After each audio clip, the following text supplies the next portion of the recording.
dans l'ensemble, on l'a très bien vécu. En fait, beaucoup plus qu'on aurait pu l'imaginer, on l'a très bien vécu. Enfin, comme je vous le disais, c'est un choix qu'on a fait, hein, puisque Dominique travaillait à l'ESAT, il était hébergé au foyer du Comte-Jean. L'ESAT a fermé ses portes, mais Dominique pouvait rester au foyer. Mais on en parla aussi avec lui, en parlant avec mon époux, on s'est dit qu'il était préférable qu'il vienne, comme on avait le choix, qu'il vienne faire ce confinement à la maison. Parce que Dominique, c'est une personne autiste, qui a besoin d'espace, qui n'aime pas se sentir enfermé, et donc rester au foyer, ça aurait été certainement beaucoup plus difficile pour lui. Donc déjà, on était satisfaits, aussi bien Dominique que nous-mêmes, donc c'était déjà pas mal, on avait fait un choix. Bon, après, il fallait l'assumer. Hein. Bon. Donc oui, on a été très présents, il a fallu être très présent près de lui.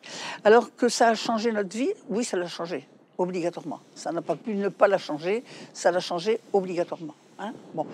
Mais est-ce que pour ça, ça a été perturbant? Pas perturbant, non. Difficile, non. Il faut dire que Dominique, c'est pas un enfant non plus difficile, c'est pas un enfant violent, c'est pas comme peuvent l'être certains. Ce n'est pas le cas pour Dominique, donc ça n'a pas été, ça a été un bouleversement, ça a été un changement total, mais qui s'est bien passé, quoi. J'ai certainement pendant cette période davantage pris conscience de ce qu'on pouvait appeler être aidant. Hein, parce que j'en avais pas conscience en fait, pas vraiment conscience. Et là j'en ai pris conscience et j'ai pris conscience qu'on n'avait pas suffisamment notre place en fait, qu'on n'était pas suffisamment reconnu, que en fait, on parle on confie un peu nos enfants à des professionnels et c'est très très bien et qu'ils soient formés pour et tout, c'est parfait aussi. Mais elle est où notre place, nous, en tant qu'aidants, en tant que parents? Depuis 56 ans, là, je connais aussi mon fils, quoi, je veux dire. Et on n'est pas suffisamment reconnu en tant qu'aidant. On ne prend pas, je crois, suffisamment en compte ce qu'on pourrait aussi dire et apporter et comment on pourrait travailler ensemble pour le bien des personnes qu'on accompagne. Je pense que ça, j'ai pris conscience de ça un peu plus, du fait justement que ça s'est bien passé, que Dominique n'a pas régressé, au contraire, il s'est épanoui, il a continué à avancer. Et je me suis dit, ben, dans le fond, c'est que ça va. Les parents peuvent aussi participer fortement à l'évolution des personnes qui sont accompagnées, quoi. Mon mari, ça va faire 3 ans et demi qu'il est en EHPAD. Donc ça va faire 14 ans de maladie, 11 ans à la maison. Pensez à moi, les 11 dernières années où il était là, ben, je ne sais pas ce que c'est. Et les 3 dernières années non plus. Parce que j'allais au travail, je sortais du travail, j'allais à l'EHPAD. L'EHPAD, travail, maison, j'ai fait que ça. Et j'ai fait une thérapie et en janvier, j'ai commencé à comprendre que je pouvais penser à moi, faire du sport, rire, sortir un peu. Mais en le culpabilisant, bien sûr. Et quand j'ai commencé à comprendre, confinement, donc l'EHPAD a été confiné une semaine avant nous. Donc déjà, c'était un choc. Je me suis dit, comment je vais faire? Et ensuite, nous avons été confinés.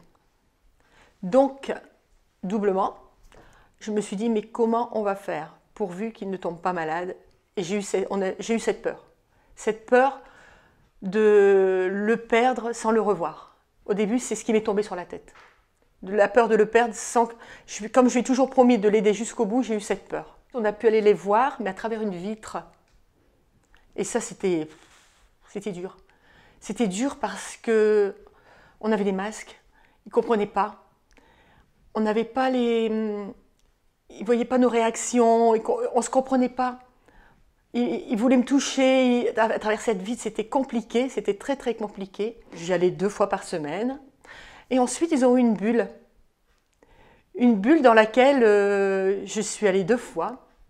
Et alors là, ça c'était génial. C'était une bulle où il y avait donc une partie où l'aider, où mon mari entrait, où moi j'entrais. Après, on rentrait tous les deux dans une pièce et on était séparés que par un film de plastique. Alors on pouvait se toucher, on sentait la chaleur, j'ai amené mon chien.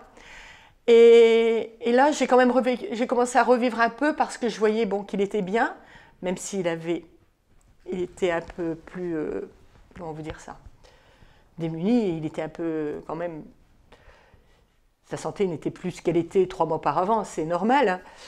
Mais ça m'a fait beaucoup de bien d'avoir cette bulle, mais c'est toujours compliqué quand même. Il me manquait toujours autant parce que lorsque j'y vais, ben, souvent il me tient dans ses bras et toujours je l'aide à marcher. Donc c'est ce contact qui manque énormément, Après le déconfinement, j'ai pas compris ce qui m'est arrivé. J'ai pas compris. Et là, j'ai culpabilisé énormément de ne plus avoir cette envie d'y aller tous les jours. Et maintenant, ben là, ils sont de nouveau confinés à aujourd'hui, hein, mais j'y allais 2, voire 3 fois par semaine. Et j'ai réussi à prendre ce rythme à 2 fois par semaine, 2 à 3 fois par semaine. Par contre, si le dimanche, j'ai quelque chose de prévu, aujourd'hui, je le fais. Je ne m'interdis plus de faire des choses le dimanche, que je ne faisais pas avant. Oui, il faut penser un peu à soi aussi. Voilà, c'est ce que j'ai commencé à comprendre. Mais il faut du temps pour le comprendre. Il faut du temps.